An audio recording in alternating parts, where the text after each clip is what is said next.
tous, merci d'être là pour ce webinaire sur que faut-il faire pour attirer et retenir nos talents. Vaste sujet, gros sujet que se pose beaucoup de direction des ressources humaines. Et pour nous accompagner aujourd'hui, justement, Dominique Laurent, DRH de Schneider Electric France, à ce poste depuis 4 ans. Frédéric Toral, DRH de BNP Personal Finance, à ce poste depuis 6 ans et qui couvre 34 pays chez Personal Finance.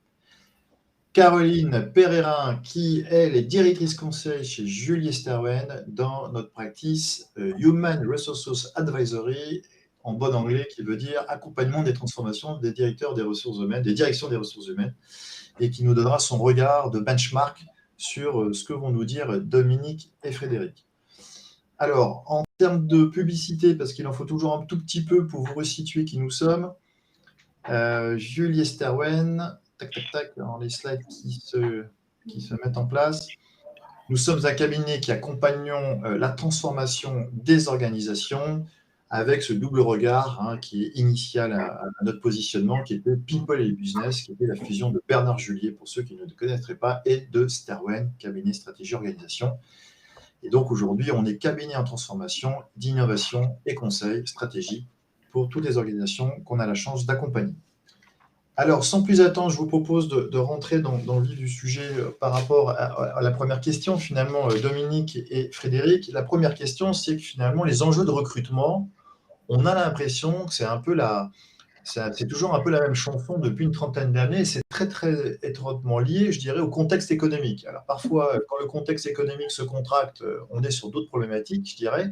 Et puis, quand il est en forte croissance et il y a une tension sur le marché, on se repose la question de comment attirer et retenir nos talents. Et donc, c'est peut-être cette première question que je voudrais vous poser, c'est vous qui avez de l'expérience et un certain nombre d'années au compteur comme moi, est-ce que c'est une question nouvelle ou est-ce que c'est une question finalement qui est récurrente, mais qui, je dirais, dans ses fondements, évolue avec le temps? Alors, qui veut répondre à la première? Dominique, peut-être, tu veux? Je vais peut-être répondre. Moi, personnellement, je trouve que c'est une question qui est assez récurrente. C'est-à-dire que le concept de guerre des talents qui avait été inventé par McKinsey il y a de ça maintenant plus d'une vingtaine d'années, au fond, on est toujours dedans et on continue de voir encore des articles sur la guerre des talents.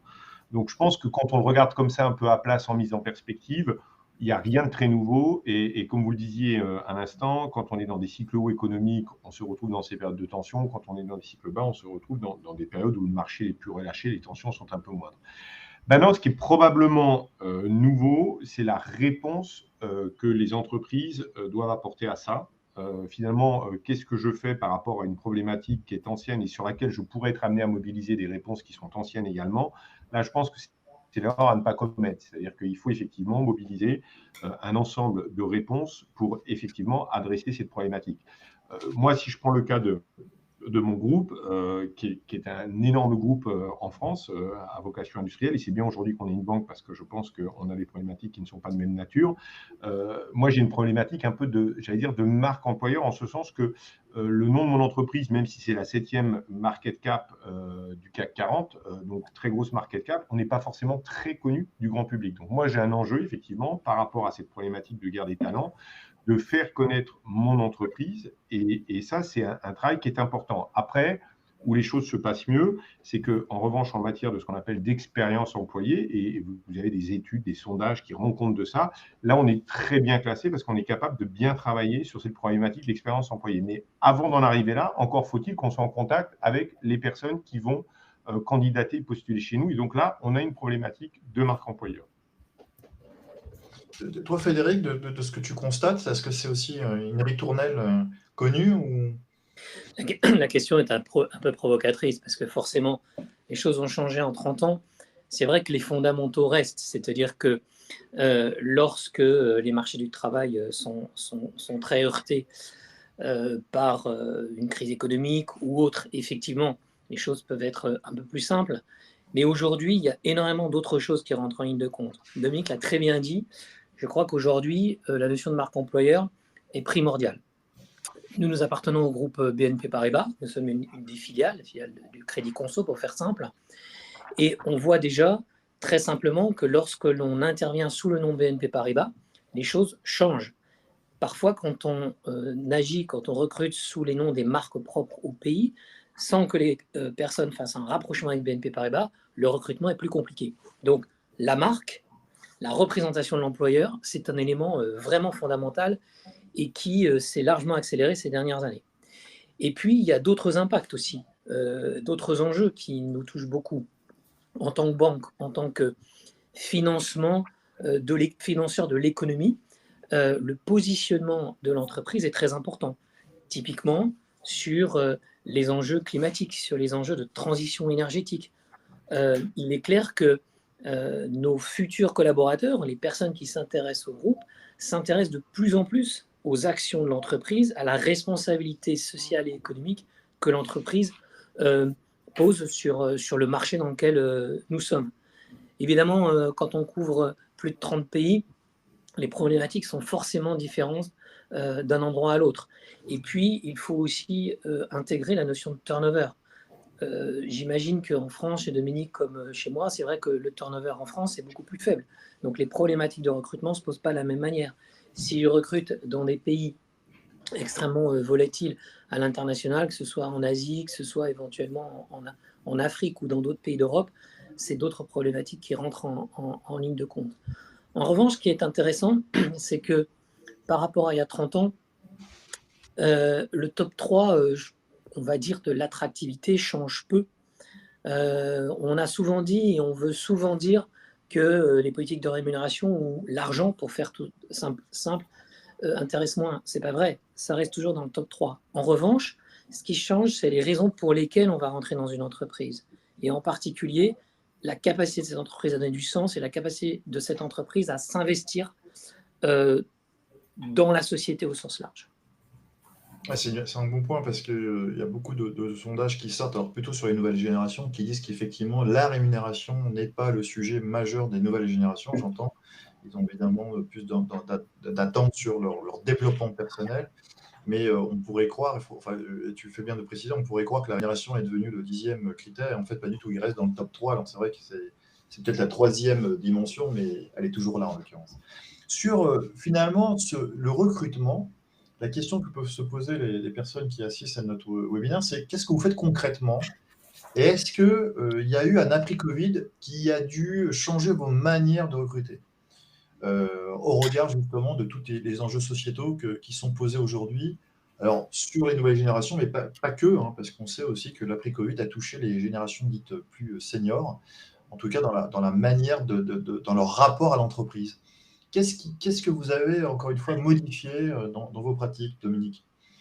Ce qu'on a déjà modifié, c'est qu'est-ce qu'on raconte aux candidats. Moi, je suis un fervent partisan de penser que le monde de l'après-Covid, il n'est pas le même que le monde de l'avant-Covid. Alors, beaucoup peuvent le dire, mais nous, on a vraiment travaillé là-dessus pour essayer d'identifier quels avaient été vraiment les éléments qui avaient changé, qui avaient modifié, qui modelaient une expérience employée de nature différente. Donc, je pense qu'il faut déjà faire ce travail-là pour bien savoir qui on est et ce qu'on est prêt à offrir ou pas, ou à proposer ou pas des collaborateurs qui vont nous rejoindre. Il ne s'agit pas de proposer tout ce qu'on lit, tout ce qu'on voit dans la presse. Je pense qu'il faut faire des choix en fonction de qui on est, ce que l'entreprise peut faire, ce que l'entreprise peut aussi accepter de par son organisation, ses métiers et aussi ses moyens. Donc, je pense qu'il y a un vrai travail. Et nous, on a fait un énorme travail là-dessus, qu'on a appelé Next Normal chez Schneider. On a eu un programme en 10 initiatives qui a redéfini un petit peu la relation de travail et j'allais dire en quelque sorte le pacte RH ou le pacte social entre un collaborateur et l'entreprise. Et une fois qu'on est très au clair là-dessus,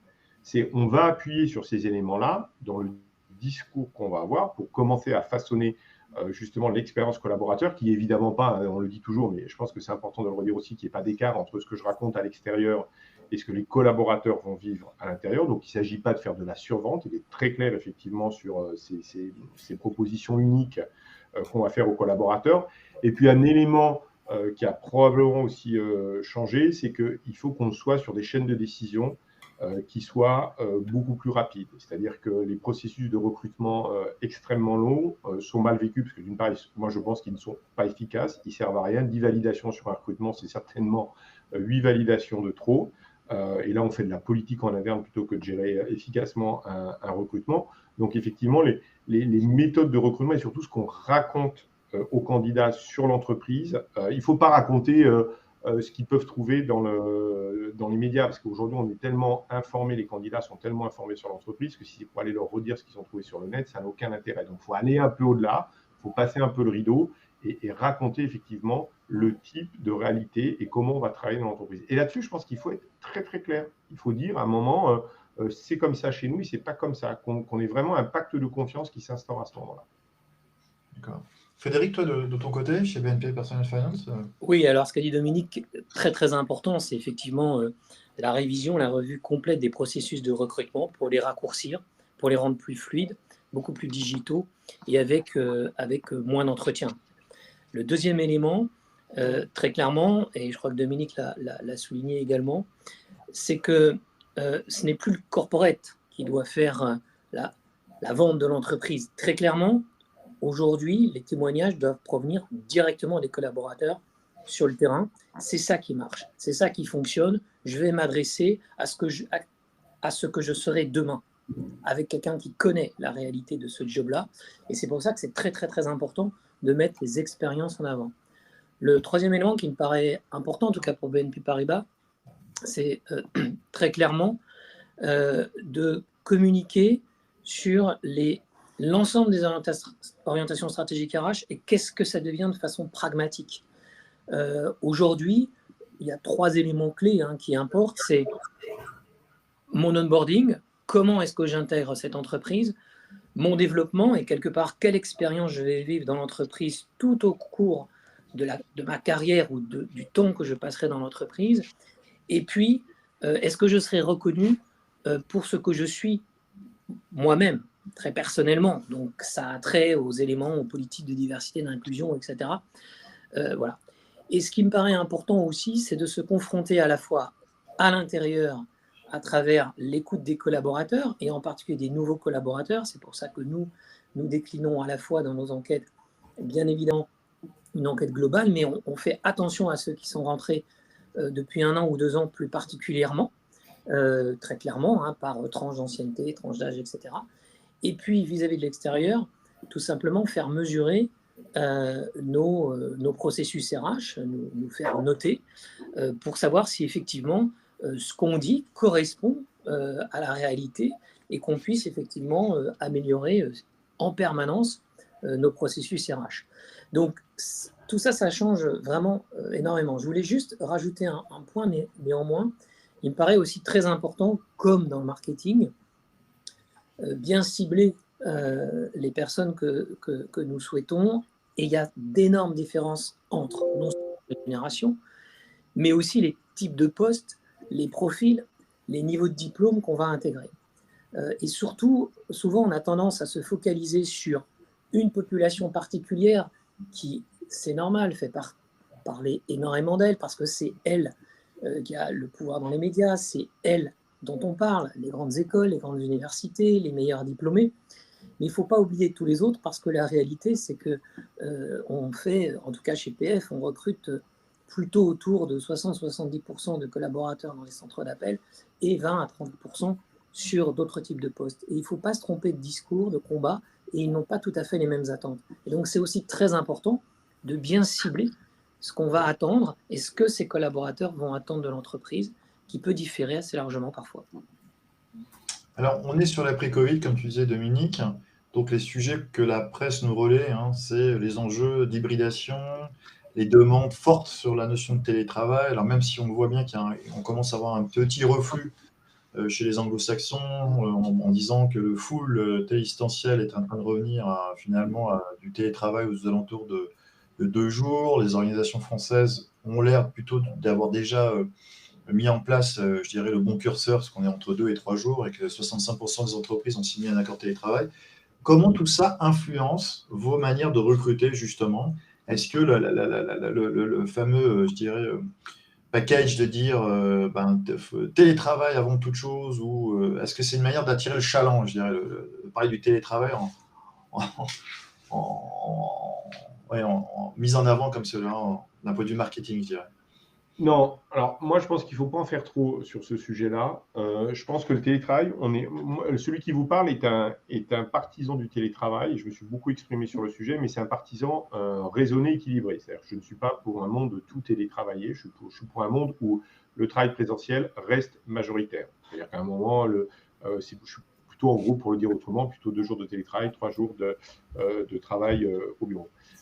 Mais pour autant, je suis intimement convaincu qu'on est dans une phase de transformation qui est extrêmement forte et qu'il faut avoir une lecture très brodélienne, pour citer l'historien, parce qu'il faut avoir une lecture sur le temps long. Les choses bougeront, on le voit, entre le tout télétravail du Covid, la sortie du Covid, et puis la phase d'après, et puis la phase dans laquelle on entre actuellement, qui est une phase plutôt de réajustement. Donc c'est pour ça que je dis il faut être prudent et avoir des prises de position qui sont, comme on dit, il faut être un radical de la modération dans le domaine. Donc, il faut avoir vraiment. Donc, ça veut dire quoi? Ça veut dire qu'aussi, la façon qu'on a d'en parler, de le promouvoir, doit être de la même façon, doit être raisonnée. Se dire qu'on va attirer quelqu'un que parce qu'on va mettre ça en avant, pour moi, est un très mauvais argument. Et en plus, le télétravail, il faut quand même rappeler que dans des entreprises où certains métiers ne peuvent pas être télétravaillés, parce que c'est des métiers de customer facing, parce que je pense au secteur de la distribution, au secteur du monde industriel, là où il n'est pas possible de télétravailler, de l'accueil au public, il faut faire attention de ne pas en plus créer, d'opposer 2 mondes, ce que le télétravail a tendance à faire, et c'est pour ça qu'aujourd'hui, la semaine des 4 jours qui vient, alors timidement, parce qu'en fait, ce n'est pas en train de décoller aussi fortement qu'on le pensait, la semaine de 4 jours était vue aussi comme une façon de rééquilibrer un peu les choses, de dire finalement, pour le dire simplement, l'école blanche bénéficierait du télétravail, là où les personnes qui sont plus sur des activités dites de production pourraient bénéficier de la semaine de 4 jours, et ça pourrait finalement rééquilibrer les termes du jeu social.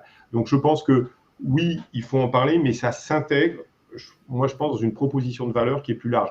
L'autre élément dont Frédéric a parlé aussi, et qui est un élément sur lequel aujourd'hui on est très très challengé, c'est effectivement sur tous les sujets qui ont trait à la sustainabilité, comment les entreprises embrassent, abordent et gèrent avec sérieux tous les enjeux qui sont liés à la transition, au changement climatique, à la transition énergétique. Nous, il se trouve que c'est notre métier. C'est pas notre métier d'être bon là-dessus, c'est notre métier de vendre ça aux entreprises. Donc, quand on va voir un client, ce qu'on lui vend en premier, c'est effectivement, on l'aide à décarboner ses outils de production, à décarboner ses bâtiments, à décarboner ses pratiques et avoir un usage plus raisonné et plus intelligent des énergies. Donc ça, ce sont des choses qui sont effectivement très regardées, très questionnées. Et là où on parlait beaucoup de greenwashing hier, oui, on va pouvoir faire, certaines entreprises vont faire un peu de greenwashing encore, mais ça va être de moins en moins, parce que comme vous le savez, c'est de plus en plus regardé avec beaucoup de sérieux. Des structures qui regardent là-dessus, des organisations, des audits, de la performance extra-financière, des ONG qui challenge. Donc, je pense que ça, ce sont des éléments qu'il faut mettre en avant autant que le télétravail. Frédéric?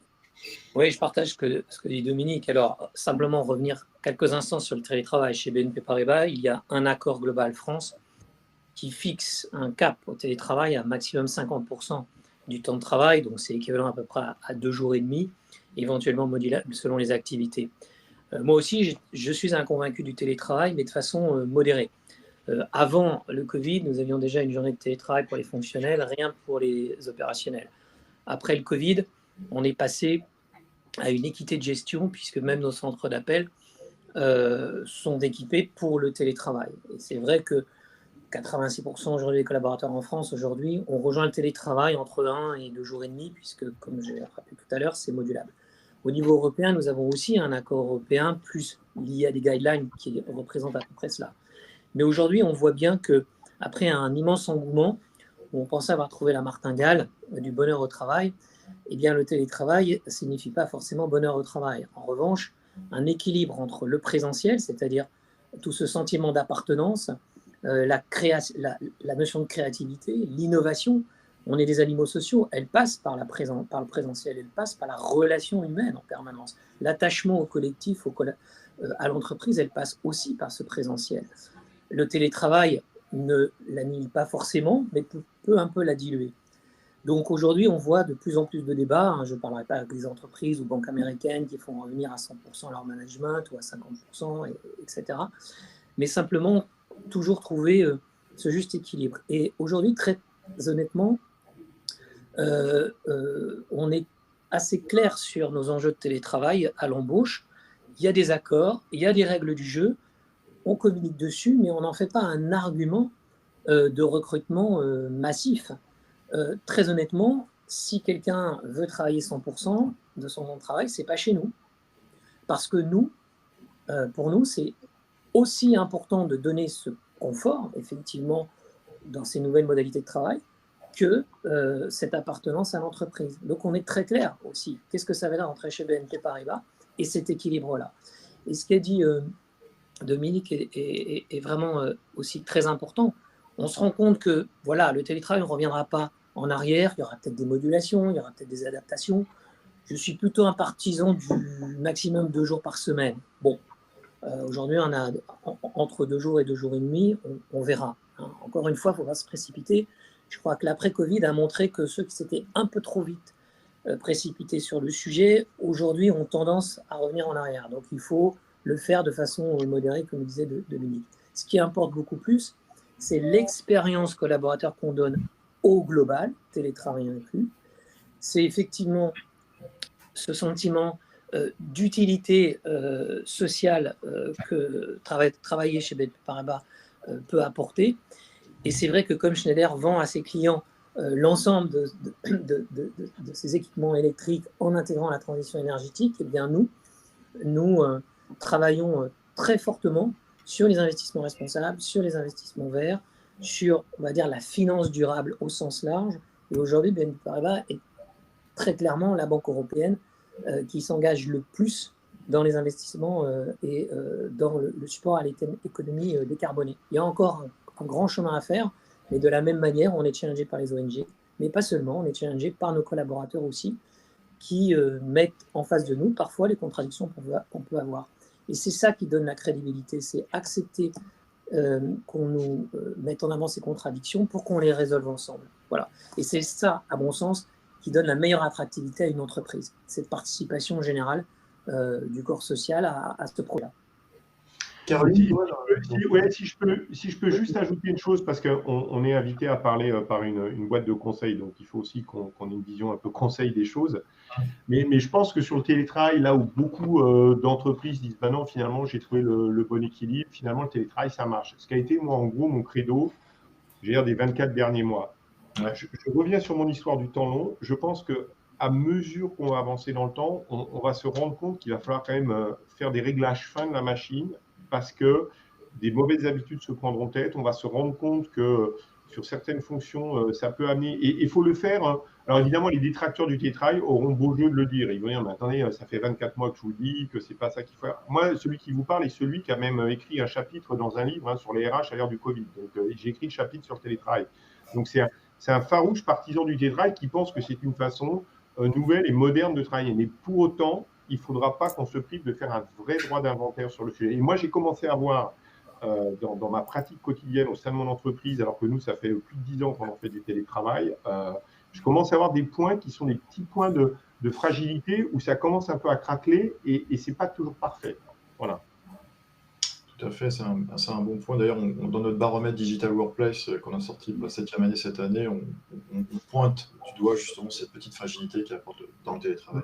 Caroline, je ne le mets pas seulement sur l'aspect ça favorise l'émergence des risques psychosociaux, mal-être au travail, voilà, on est seul chez soi, la rupture du lien social. Je ne suis pas là-dessus, je suis même sur l'efficacité de l'organisation. Est-ce qu'une organisation est à son optimum dans cette configuration? Je ne dis pas qu'elle ne l'est pas, je dis qu'il faudra vraiment avoir ce droit d'inventaire.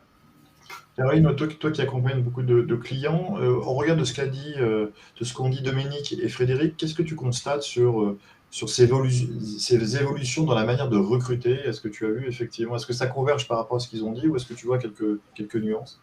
Non, ça converge effectivement complètement, c'est-à-dire qu'on est, enfin, en tout cas nos clients aujourd'hui nous sollicitent de plus en plus effectivement sur leur politique de recrutement, comment l'optimiser. Il y a un vrai sujet d'optimisation du process à tous les niveaux, comment mieux le digitaliser, comment mieux tirer parti des outils qui sont disponibles, qui permettent aussi d'aller sur de nouvelles pratiques de type intelligence artificielle ou autre, donc une meilleure exploitation des données.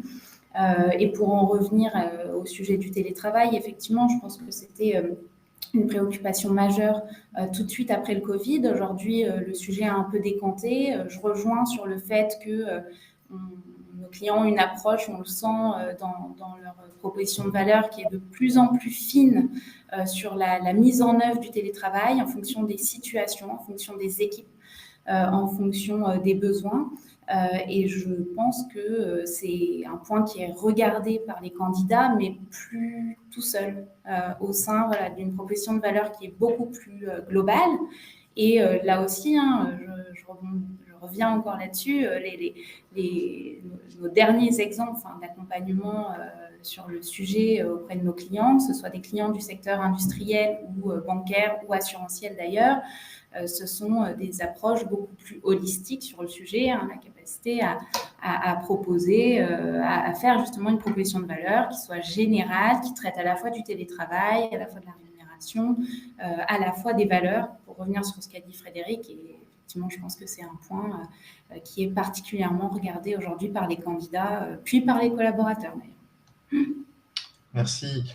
L'IA, justement, Caroline en parlait, beaucoup de DRH testent ou se posent la question de l'IA, déjà dans le recrutement, alors un peu plus tard dans la mobilité. Vous utilisez l'IA, Dominique ou Frédéric? Oui, alors nous c'est pas on teste, on utilise l'IA pour le recrutement interne, et je peux en dire un mot, et on a développé par ailleurs une pratique de l'IA. Pourquoi? Parce que sans rentrer dans les détails, tout ce qui tourne autour de la gestion de l'énergie, c'est une gestion de l'énergie qui devient de plus en plus digitale, qui génère des masses absolument invraisemblables de données. Et aujourd'hui, tout en respectant évidemment tout ce qui tourne autour de GDPR, data privacy et autres, on arrive à créer des modèles de gestion et d'optimisation de l'énergie qu'on arrive à proposer à nos clients, voire à monétiser, parce qu'effectivement, ce sont des modèles qui créent de la valeur. Donc, on est sur un volume, on est en train de créer à travers 3 hubs mondiaux une équipe de 1000 personnes dans le domaine de l'intelligence artificielle, mais au service de notre business model. Après, on l'utilise dans le domaine du recrutement, du staffing interne. On a lancé maintenant, il y a 4 ans de cela, une plateforme de nom interne, c'est Open Talent Market, qui permet à tout collaborateur qui le souhaite de rendre son profil visible par le système, donc c'est son profil LinkedIn. Et pour le faire simple, et cet algorithme, en fait, on a développé ça avec une start-up, cet algorithme, en fait, il fait du job matching, c'est-à-dire qu'il prend les compétences connues ou supposées du profil, et en mode un peu machine learning, et il vient rapprocher le profil du collaborateur qui a accepté de rendre son profil disponible d'offres d'emploi qui sont ouvertes en interne ou en externe, et qui permet du coup d'aller staffer des jobs que finalement la main visible du marché, c'est-à-dire le travail du recruteur ou du manager, n'aurait pas vu. C'est-à-dire qu'on n'aurait pas spontanément pensé à ces personnes-là, et ces personnes-là d'ailleurs n'auraient pas spontanément pensé à appliquer sur ce job-là. Et finalement, il y a une sorte de matching qui se fait. Alors, dans 90% des cas, la personne n'est pas intéressée ou ce n'est pas le bon match. Et donc, la machine, elle continue d'apprendre sur les indications que lui donne le candidat ou le recruteur. Mais on arrive comme ça à pourvoir quand même une petite centaine de postes tous les ans. Donc, ce n'est pas rien, parce que ça nous permet de débloquer des situations qui sont parfois des situations compliquées parce qu'on ne trouve pas la bonne compétence. Et ça a été déployé mondialement dans les 100 pays dans lesquels on opère. Voilà, donc la solution s'appelle Open Talent Market et on l'a développée avec une start-up israélienne qui s'appelle Growth. Et ça marche plutôt pas mal. Ouais. Frédéric, toi de ton côté? Oui, alors de la même manière que Dominique effectivement évoque les services et les produits de son entreprise qui utilisent massivement le digital, vous imaginez bien que la banque aussi, de par ses données, la digitalisation, la gestion des données, l'intelligence artificielle, eh bien, les départements ressources humaines suivent en parallèle. Je vais illustrer un tout petit peu. Alors, chez nous, ça s'appelle About Me, cette plateforme collaborateur où tous les collaborateurs sont invités à inclure leur profil. C'est un peu notre LinkedIn interne. Et effectivement, plus votre profil est précis, rempli, etc., plus il est simple de faire des push-mails à partir du moment où le collaborateur s'est déclaré en mobilité, sur des jobs qui pourraient intéresser le collaborateur en question. On travaille également sur des tests ou des pilotes avec des partenaires extérieurs, en particulier sur les profils de recrutement. Alors, on va dire que c'est plus à partir des données et de la digitalisation qu'une réelle utilisation encore d'algorithmes sur ces sujets, parce qu'il y a pas mal de polémiques, donc on reste prudent sur le volet recrutement, mais en interne, effectivement, sur l'accompagnement énormément. Et puis de toute façon, au quotidien, gérer les données collaborateurs comme gérer les données clients, c'est ce qui nous permet de mieux les connaître, d'être plus efficaces, d'adresser des politiques ou tout simplement des souhaits de développement beaucoup plus précis à partir de la connaissance collaborateur. Alors, bien évidemment, tout ça dans le cadre de la régulation actuelle, RGPD, c'est complexe. Ça demande effectivement la création de services particuliers dédiés. Et donc, j'ai effectivement, par exemple, créé un service data, digital data IA au sein de la DRH. Et au-delà de ça, moi, je suis un fan du travail direct avec le business. En particulier dans la banque, j'ai de la chance. Un département marque très très puissant, évidemment, dans le domaine du crédit conso, vous imaginez quel impact ça peut avoir. Et donc, mettre en relation la marque employeur avec notre politique de marque, et évidemment profiter de tout ce que le marché peut nous donner en type de profil client et pour faire matcher de l'autre côté en type de collaborateur qui pourrait, profil idéal qui pourrait nous joindre. Et puis de la même manière, la DRH est extrêmement active sur tout le développement de cette politique data interne en travaillant main dans la main avec la direction de la data pour l'accompagnement des formations, développement des collaborateurs sur l'ensemble de ces nouvelles technologies. Donc quelque part, je suis doublement gagnant puisque en réalité, il y a une connexion avec le business extrêmement proche et donc ça facilite aussi le recrutement, l'explication et l'accès à ces postes. Et en même temps, mes équipes bénéficient de toute la modernité du business dans l'entreprise. Donc ça, c'est très, très, très important de lier les deux. Justement, plus globalement, la question qu'on peut se poser, et beaucoup de directions des ressources humaines nous interpellent sur quelle organisation dois-je mettre en place finalement par rapport à toutes ces évolutions. Alors, bien sûr sur le recrutement, et puis ce qui fera une transition élégante sur la fidélisation. Qu'est-ce que vous avez changé dans votre organisation? Donc là, on entendait Frédéric sur la création d'un département spécifique data, mais est-ce qu'il y a d'autres départements ou fonctions ou recrutements que vous avez fait au sein de votre direction des ressources humaines, l'un et l'autre, pour justement s'adapter à ces nouveaux enjeux? Dominique, si tu veux. Nous, enfin, les trois sujets qui sont un peu, j'en vois trois essentiellement. Les trois sujets sur lesquels il y a eu des évolutions assez fortes, c'est, comme le disait Frédéric, c'est tout ce qui est sur le data analytics. Alors, on va appeler ça data scientist, metrics et autres, mais je pense qu'aujourd'hui, toutes les grandes directions des ressources humaines se sont dotées d'un département dans ce domaine-là qui, il faut être très honnête, cherche un peu aussi ce qu'on appelle les use cases. C'est-à-dire que dès lors qu'on rentre dans l'intelligence artificielle, un des énormes enjeux au départ, et que ce soit à des fins commerciales ou à des fins d'optimisation interne, il faut définir ce qu'on appelle des cas d'usage. C'est-à-dire finalement, c'est super, j'ai plein de data, j'ai un data scientist, mais finalement, ils font quoi l'un et l'autre? C'est-à-dire sur quoi faut-il les faire travailler et dans quel domaine? Donc il y a beaucoup quand même de tâtonnements là-dessus. Mais effectivement, nous, on s'est doté d'une équipe qui travaille dans ce domaine-là. Donc ça, je crois que c'est un élément qui est extrêmement important. Deuxième élément sur lequel on a des évolutions, et ça vient toucher un peu l'organisation des RH parce qu'il faut développer des nouvelles pratiques. Je pense que moi, je raisonne plus en pratiques nouvelles que finalement, est-ce que ça a un impact ou pas sur l'organisation, parce que l'organisation peut finalement rester assez stable, mais tout en s'adjoignant des nouvelles compétences qui n'existaient pas hier. Donc, tout ce qui est autour de la data RH, bien sûr. Deuxième sujet, c'est tout ce qui est autour de finalement les nouvelles formes de collaboration. C'est-à-dire qu'on voit émerger à côté du contrat de travail, on avait pour habitude de dire voilà, on gère des CDI, des CDD, point numéro 1, on gère des prestataires de services, point numéro 2, et on peut gérer du personnel intérim, point numéro 3. Aujourd'hui, on voit effectivement émerger un nouveau mode de collaboration, c'est ce qu'on appelle le freelancing. Il y a quelques plateformes, je vais en citer une qui est la plus célèbre en France, qui est Malte, MALT, qui développe ce modèle-là, où sur des compétences, on va dire plutôt techniques et plutôt techniques digitales, des personnes mettent à disposition leur force de travail dans un nouveau cadre, j'allais dire légal, qui n'est pas de la prestation de service en tant que tel, que ça ne passe pas forcément par une société tiers ou qui n'est pas du CDD, du CDI, qui n'est pas non plus de l'intérim, où c'est vraiment des freelancers qui se mettent à disposition pour intenter sur une prestation donnée à disposition des entreprises. Et ça revisite aussi la façon d'aller chercher de la compétence, la façon d'intégrer ou pas ces compétences Il faut gérer aussi le risque juridique et le risque d'image, parce qu'il ne s'agit pas de dire voilà, on est dans une sorte d'ubérisation de la relation de travail, ce n'est pas de cela dont il s'agit. Donc ça, c'est vraiment un autre sujet qui émerge de façon forte.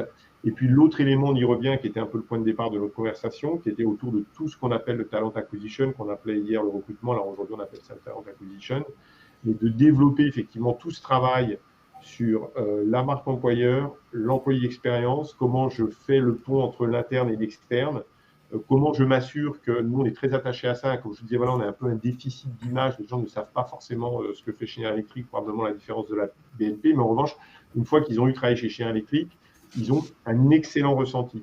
Donc, autant dans les enquêtes de notoriété absolue, on ne sort pas forcément parmi les plus hauts. En revanche, sur les enquêtes de notoriété d'expérience salariée, là, on a des classements qui sont super performants. Donc, il est important aussi pour nous de redimensionner nos communications pour communiquer sur ces éléments-là, qui sont en fait des éléments par la preuve, parce que la marque en tant que telle, c'est toujours une promesse. On fait une marque, elle porte une promesse. Ces enquêtes-là, c'est un raisonnement par la preuve. Ce sont des salariés, alors je pense à des enquêtes comme Glassdoor, comme Apitrini, comme LinkedIn, qui sont des restitutions d'expérience de collaborateurs. Là, on est hyper bon dans ces classements-là. Donc ça, on essaye effectivement de beaucoup travailler et de rendre ça visible par le marché. Donc voilà, c'est ces trois domaines dans lesquels on est vraiment en train de mettre aujourd'hui de la compétence. Ça n'a pas eu forcément un changement sur les organisations RH en tant que telles, mais c'est quand même de la prise de compétence qui est nouvelle dans la fonction. Frédéric, en complément, toi, Oui, je partage ce que dit Dominique, c'est d'abord la compétence. Moi, je me suis toujours attaché, et plus que jamais aujourd'hui, à faire venir à la DRH des profils extrêmement variés, et en particulier aujourd'hui, marketing numérique, la gestion des risques, évidemment, des personnes qui sont issues de la gestion des données, c'est très important, ce passage entre le business, la partie techno, la fonction RH, et on devient aussi une fonction qui accompagne de plus en plus les évolutions technologiques de l'entreprise. C'est à la marge que les choses bougent dans l'organisation RH, et de toute façon, il y aura toujours quelques grands experts sur certains métiers. Si je ne prends que, par exemple, le droit du travail ou le droit social en France, mais pas seulement. Ce qui est intéressant, peut-être, à l'avenir, parce que Dominique a tout dit, effectivement, sur les éléments de transformation RH. On travaille de plus en plus sur la marque employeur, sur l'expérience collaborateur, sur l'accompagnement de l'agile. Moi, ce qui est intéressant, et j'ai un super pilote en Italie, donc avec le DRH Italie, par exemple, qui est une de nos principales filiales au sein de BNP Paribas Personal Finance, c'est de transformer complètement l'organisation RH en mode agile. Donc, c'est un pilote qu'on a lancé il y a 1 an, on est dessus. Ça prend du temps, c'est long, mais c'est vraiment passionnant, à la fois dans l'évolution des équipes, l'évolution des mentalités, la relation au reste de l'entreprise. C'est peut-être à travers ces méthodes que finalement l'organisation RH changera le plus, sans forcément changer les expertises, mais sans doute en s'adjoignant des personnes très différentes dans leur profil, surtout sur la partie marketing et techno. Caroline, toi, dans les clients qu'on accompagne, qu'est-ce que tu vois comme évolution? Est-ce que justement on parle plus de compétences que d'organisation, comme le disaient à l'instant Dominique et Frédéric, quand même? Oui, complètement. On a cette approche par les compétences qui est clairement exponentielle. Donc, dans les demandes, c'est un sujet qu'on rencontre au quotidien. On a cette approche par les compétences et qui permet de faire converger en fait l'ensemble des processus RH, et ça concourt à fidéliser les collaborateurs complètement parce que ça donne du sens au process RH, ça permet d'expliquer pourquoi on fait un entretien annuel, comment on va être capable de pousser des offres de mobilité interne qui vont être pertinentes, etc. Et la compétence devient en fait l'élément clé, le point d'entrée qui va permettre justement d'avoir une approche beaucoup plus individualisée, beaucoup plus customisée pour le collaborateur, et donc de le fidéliser. Et là où effectivement le marché change quand même très vite, c'est qu'on a 2 dynamiques. On a à la fois des clients qui sont très demandeurs là-dessus, comme je viens de le dire, dans tous les secteurs qu'on accompagne, on le voit tous les jours. Et puis on a aussi un marché des outils qui est très actif aussi sur le sujet, avec des partenariats qui vont se créer entre des éditeurs généralistes et des startups, par exemple, et qui vont faire en sorte d'embarquer de l'IA dans leur suite généraliste et qui vont justement permettre de tester ces POC, parce qu'on reste quand même encore beaucoup sur une méthodologie de proof of concept, donc des éditeurs qui vont être capables de nous accompagner là-dessus et de tester les POC et d'identifier donc des cas d'usage qui font sens et à nouveau qui vont prouver la promesse de valeur dont on parlait tout à l'heure. Merci. Alors, on a parlé beaucoup du recrutement. Peut-être que pour parler de la deuxième partie de la question, c'était comment on retient les fameux talents.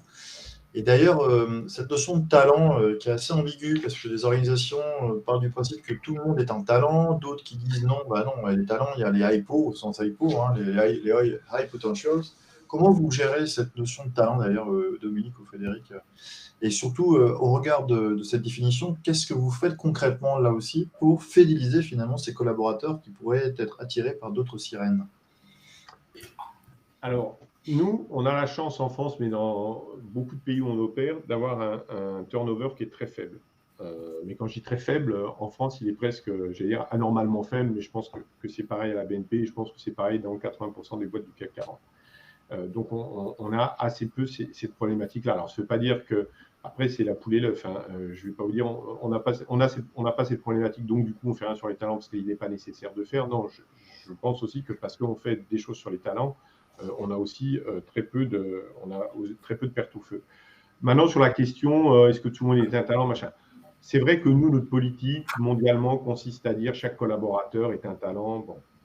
Une fois, et là on parle entre professionnels, une fois qu'on va un peu derrière quand même, il y a quand même une gestion un peu plus ciblée et je pense qu'au fond, là, il n'y a pas de grande différence par rapport à ce qu'on faisait il y a 10 ans, 20 ans, 30 ans. Il y a quand même des politiques qui sont ciblées, on va dire, sur les talents que les entreprises veulent absolument conserver, garder, promouvoir, développer. Pourquoi? Parce que ces talents-là, ce sont les leaders de demain. Et d'ailleurs, une chose qui est assez intéressante globalement, je dis bien globalement, j'en fais pas une loi des reins, mais quand on regarde ce qui se passe aujourd'hui dans les grandes entreprises, très souvent quand même les personnes qui prennent la succession des présidents ou des CEO selon le modèle de gouvernance sont des gens qui très souvent sont quand même issus de l'interne et ont grandi. Alors, ce n'est pas une loi des reins, il y a de nombreuses exceptions. Et d'ailleurs, on est bien placé pour le savoir parce qu'on a fourni 2 présidents récemment, et celui d'EDF et celui d'Orange viennent de chez Schneider Electric, donc on a formé des talents pour d'autres grandes entreprises publiques. Nous, on n'est pas entreprise publique, mais on en était très fiers aussi. Mais ça veut dire que l'idée aussi, pourquoi c'est pas garder les talents pour garder les talents, c'est garder les talents pour préparer le leadership, l'encadrement et au fond la réussite de l'entreprise de demain. Donc oui, il y a de nombreux programmes. Alors ces programmes, ils se sont affinés, perfectionnés au fil du temps. Il y a des choses qu'on faisait hier qu'on fait plus aujourd'hui. Il faut être assez agile sur ce terrain-là, mais chez nous, c'est j'allais dire, c'est le backbone. Enfin, c'est vraiment la colonne vertébrale de notre gestion des ressources humaines, à tel point que moi, une de mes recommandations maintenant, parce qu'on est en phase de définition de la stratégie 2027 RH du groupe, c'est de dire il faut qu'on mette ça de côté non plus, qu'on ne s'en occupe pas, mais c'est tellement dans l'ADN de l'entreprise qu'il faut arrêter d'en faire une priorité stratégique. Je pense que évidemment, les priorités stratégiques sont des priorités sur lesquelles il y a un effort de transformation à réaliser. Cet effort sur les talents, nous on l'a fait il y a quasiment 20 ans maintenant. C'est vraiment dans l'ADN de l'entreprise. Tous les managers sont sensibilisés à ça. Ils ont à s'occuper de leurs talents et ils savent aussi que l'on s'occupe d'eux. Voilà. Bon, maintenant, il faut qu'on passe à autre chose. Mais oui, on a une pratique qui est assez forte, voire très, très forte sur ce terrain-là. Frédéric, du côté de BNP, personnellement. Oui, je rejoins ce que dit Dominique et je pense que nos 2 entreprises ont à peu près les mêmes orientations. C'est-à-dire que c'est à l'intérieur de l'entreprise que vont se faire les meilleurs plans de succession. De toute façon, il suffit que vous regardiez la composition des différents comités exécutifs d'abord de BNP Paribas et à l'intérieur de BNP Paribas de ces différentes entités pour voir que le pipe est préparé de longue date. Ça ne veut pas dire que de temps en temps, il y a des exceptions, mais à 80% et peut-être un peu plus, ça se prépare de longue date. Alors évidemment, comme le disait Dominique, et je partage tout à fait son avis, évidemment, on a des programmes. Alors chez nous, on a des programmes qui se distribuent entre management, projet, expertise, et puis on a des programmes particuliers, ce qu'on appelle chez nous key ressources, qui sont un peu les piliers, on va dire ceux qui véritablement tiennent la compétence majeure fondamentale de l'entreprise, mais qui forcément ne seront pas toujours un jour au sommet ou dirigeant d'une entité, mais en revanche, il est extrêmement important de s'occuper aussi de ces personnes-là et ça compte dans nos politiques talents. Comme Dominique le disait, c'est un peu l'ADN de BNP Paribas au sens large. Néanmoins, on insiste vraiment toujours sur cette dynamique de people strategy. Et à chaque fois, le sujet de la people strategy est systématiquement revu au travers trois comités clés, en tout cas pour PF. Le conseil d'administration est hypersensible, bien évidemment le comité exécutif, mais systématiquement, tous les mois, on a un point avec la direction générale sur un update de la people stratégie, et en particulier, comme peut-être vous le savez, BNP Paribas Personal Finance vit en ce moment un très très très gros plan de restructuration et de transformation. Et bien, a fortiori, la people stratégie est plus que jamais importante pour retenir, mais aussi continuer à être attractif. Mais une fois qu'on a dit ça, moi je dirais que vraiment deux choses qui importent plus que tout et auxquelles on est vraiment vigilant, si on veut véritablement conserver nos talents ou les attirer, mais en particulier en période de restructuration, les retenir, c'est d'abord dans la confiance que ces talents ont dans le top management, dans la direction qui est prise, et c'est d'autant plus important dans une période de transformation radicale et de restructuration, parce que c'est à ce moment-là qu'on va perdre les meilleurs, et donc cette notion de confiance que la direction prise est la bonne, et deuxièmement, l'implication dans la construction de l'avenir. Il ne suffit pas de gérer le présent, mais se sentir impliqué dans la construction de l'avenir. Et ça, c'est de plus en plus important, et je dirais même très exigeant. Il y a une attente d'exemplarité, de collaboration, dans la collaboration, dans l'association à la préparation de l'avenir. Ce n'est pas remplacer ou pas faire à la place d'eux, mais c'est être associé et avoir une voix. Et donc ce point devient de plus en plus important. Et puis il y a peut-être quelque chose qui pointe aussi dans la notion d'exemplarité et d'équité, en particulier chez les jeunes talents, les jeunes générations, cette exigence par rapport à l'exemplarité du dirigeant, au rôle modèle qu'il peut porter et de la façon équitable dont il va gérer ses équipes. Ça devient de plus en plus fort. Comme vous disiez tout à l'heure, on a un peu d'années derrière nous. Je pense que quand j'avais 30 ans, ce n'était pas aussi fort. 25 ans, 30 ans après, ce sujet revient constamment. Exemplarité, équité en permanence. Et c'est surtout là-dessus qu'on voit les départs. Sur la notion qui est devenue un des enjeux forts de l'expérience collaborateur, puisque nous-mêmes, les cabinets de conseil, on a dû s'équiper sur ces sujets-là, du workplace et autres. Qu'est-ce qui a changé? Qu'est-ce que vous faites concrètement sur tous ces sujets-là? Est-ce que le Covid ou l'après-Covid a accéléré tous vos plans de transformation sur ces sujets-là?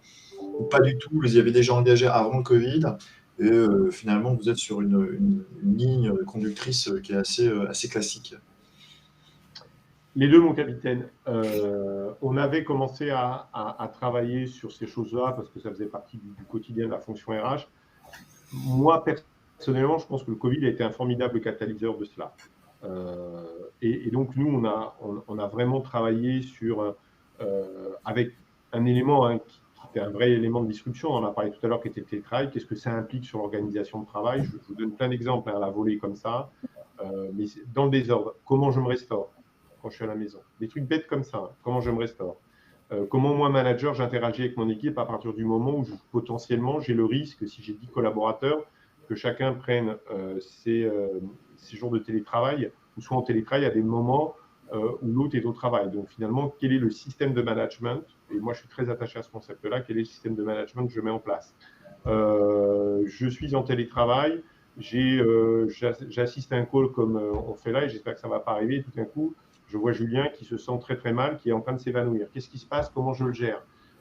Qu'est-ce que ça veut dire sur l'usage des outils de communication? On est dans une période où on a un déferlement des outils de communication. Alors, les WhatsApp, quand c'est utilisé par les entreprises, ça ne l'est pas chez nous, mais les Teams, les mails, les webinars, les machins, comment je mets de l'ordre sur tout ça? Donc, finalement, comment je rends un truc tout bête? C'est quoi le dress code de l'entreprise? Est-ce qu'il évolue? Est-ce qu'il n'évolue pas, quoi?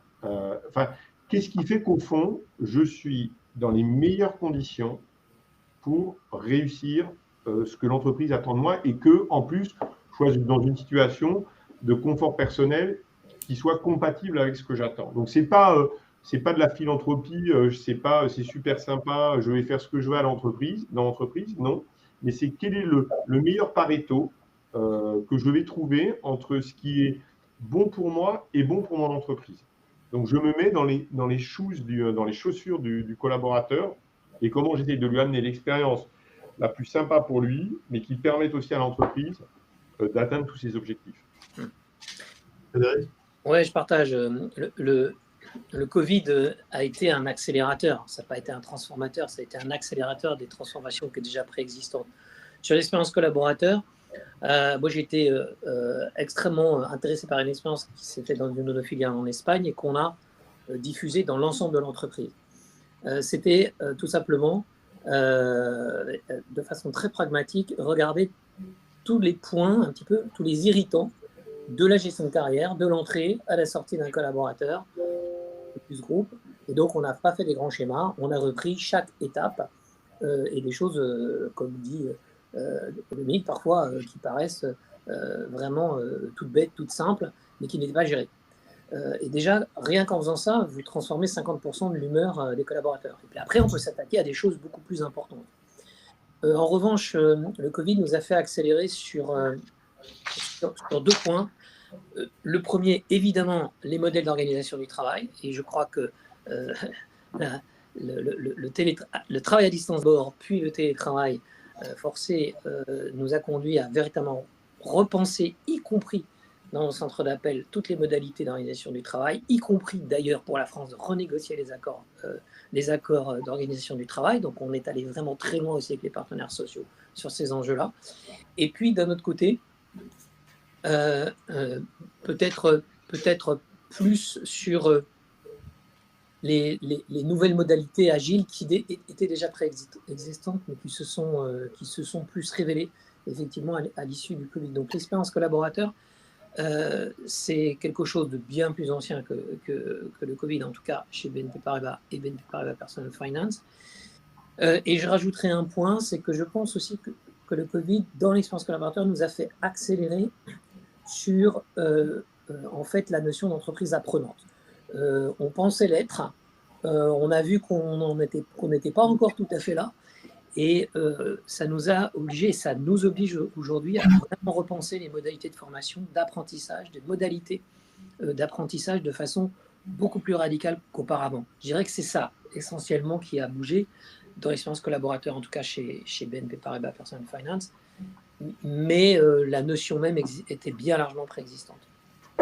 Caroline, de ce que tu constates, toi, de ton côté, par rapport justement aux clients accompagnés, comment tout ça évolue aussi sur la manière de l'expérience collaborateur, la fidélisation des talents? Est-ce que tu as vu des pratiques évoluer là aussi, toi?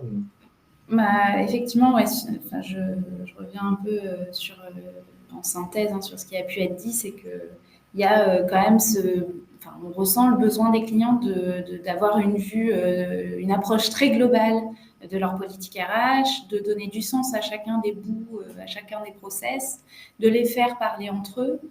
Ça s'appuie beaucoup sur l'outil, on l'a dit, et c'est comment j'exploite au mieux la donnée qui rentre dans mon entretien, qui passe sur ma bourse à l'emploi, puis qui va pousser justement les formations qui vont bien, etc. Donc il y a un vrai sujet technique, et ça, les entreprises l'ont bien en tête et on le ressent dans les demandes. Et puis, il y a un sujet donc plus amont sur tout l'aspect politique, expérience collaborateur, comme on l'a dit, parcours de carrière, ce qu'on va aussi appeler employee journey, qui va en fait matérialiser tous les petits processus RH qui auparavant pouvaient graviter de manière un peu indépendante, et on sent que nos clients ont besoin de donner un sens global à tout ça. D'avoir en fait une histoire à raconter. C'est la matérialisation de vraiment de l'histoire à raconter. Je reviens à nouveau sur cette promesse de valeur, mais qui est très importante et sur laquelle on est sollicité tous les jours. C'est voilà, quelle est la promesse de valeur de la DRH vis-à-vis de mes collaborateurs. Très bien. On arrive à la fin de cette présentation. Alors, il nous reste 6 minutes. Alors, je propose à l'auditoire de poser éventuellement des questions. quels sont ceux qui veulent poser des questions. Alors, vous pouvez les poser par le chat, dans lequel vous avez dû voir que j'ai posé des questions moi-même indirectement qui étaient posées à Caroline. Donc, je m'en excuse. Mais voilà, si vous avez des questions à poser, ou sinon vous... En attendant, j'en ai une, Julien. Je la partage. Donc, est-ce que vous avez des indicateurs clés pour suivre justement vos activités de recrutement et de mobilité? Et si oui, c'est quoi ces indicateurs? Est-ce qu'ils ont changé ces dernières années? Et quelles sont vos cibles? Très bien. Qui prend? Oui, alors on en a. Alors on a plein de, on a des batteries. On en a même trop, hein, pour ne rien vous cacher, parce que je pense qu'à un moment l'info tue l'info, et à un moment il faut avoir la bonne info. Donc on a beaucoup d'indicateurs sur tous ces sujets-là, les temps, time to hire, les sourcing, les canaux. Enfin voilà. Donc c'est vraiment, on a des fils de partout et on met des capteurs sur tous les sujets. Moi, ce qui me paraît intéressant aujourd'hui, et c'est un sujet sur lequel nous on travaille pas mal, c'est de se dire, est-ce qu'on a des processus qui sont fairs et équitables? C'est-à-dire de voir, est-ce que la statistique nous donne à penser qu'on aurait des biais sur toutes ces choses-là, pour éviter les phénomènes de discrimination, ou s'il y en a à la rigueur qu'on le sache et qu'on les assume et qu'on les justifie, parce qu'on peut faire aussi, alors pas dans tous les pays, mais dans certains pays, on peut faire de la discrimination positive. On dit, voilà, on veut renforcer la place des femmes dans certaines fonctions, on veut garantir un meilleur avenir aux seniors au sein de l'entreprise, mais encore, donnons-nous les moyens de le voir. Est-ce que je ne pénalise pas les seniors dans les sujets de mobilité, une mobilité ascensionnelle notamment? Donc oui, on a, mais nous, ce qu'on regarde aujourd'hui, ce qui est vraiment un sujet sur lequel on travaille au niveau du groupe, donc tous les pays travaillent à ça et le reprennent à leur compte, c'est vraiment une sorte de HR Processes Fairness. C'est vraiment de faire en sorte qu'on ait les process RH qui soient les plus fairs et les plus équitables possibles. Non pas qu'on nous ait demandé, d'ailleurs, enfin, ça ne nous a pas été demandé, mais on s'est auto-saisi, nous, fonction RH, de ce sujet-là, pour dire c'est un sujet sur lequel il est important aussi de regarder, de communiquer. Frédéric, de ton côté? Oui, comme Dominique, on a des batteries, de KPI sur celui des mobilités, des recrutements, etc. En revanche, ce qui a changé, c'est beaucoup plus sur le volet qualitatif, hein. On parle effectivement d'attraction, rétention. Donc, c'est peut-être d'être beaucoup plus attentif aux caractéristiques des personnes qu'on recrute ou qu'on veut retenir par rapport à la valeur qu'ils apportent à l'organisation. De la même manière, plus attentif aussi, c'est un mot un peu fort, mais à les protéger, parce que souvent, on doit aussi faire particulièrement attention au parcours atypique, ce qui était peut-être moins forcément le cas précédemment. Donc cette notion de différence, cette notion d'apport un peu différent à l'entreprise de par un parcours atypique. Et donc, je rejoins complètement Dominique sur le fait que ça nous a forcé aussi, sans doute, même si on les avait déjà, à être plus attentifs au sujet de biais dans le recrutement, aux problématiques de risques discriminatoires, également à l'attention à l'équilibre des types de populations qu'on peut avoir dans un comité de direction, dans un comité exécutif ou dans un comité projet. Donc, je dirais qu'on gagne en qualité. On avait les éléments statistiques, mais on gagne largement en qualité. Merci beaucoup. Nous arrivons, il est 14h59. Notre engagement, c'est que ça se termine à 15h en l'occurrence. Donc, on va arrêter là. Je voulais remercier donc Caroline pour tes éclairages. Merci beaucoup à Dominique et Frédéric pour votre expérience et je crois vos témoignages qui ont été très riches et qui sont très concrets. Je pense que c'était l'objectif de ce webinaire, c'est de donner des tips, en tout cas des pratiques, de partager les bonnes pratiques que vous avez. Ce webinaire est enregistré, donc il sera rediffusé ensuite sur les réseaux. Donc pour ceux qui n'ont pas pu s'inscrire ou qui voudraient partager le contenu fort intéressant que nous avons eu cet après-midi. En tout cas, merci pour votre participation. On se retrouve pour un prochain webinaire Jules Esterwen. Et d'ici là, je vous souhaite une très belle fin d'après-midi. À très bientôt. Merci, bon après-midi à tous. Au revoir. Au revoir.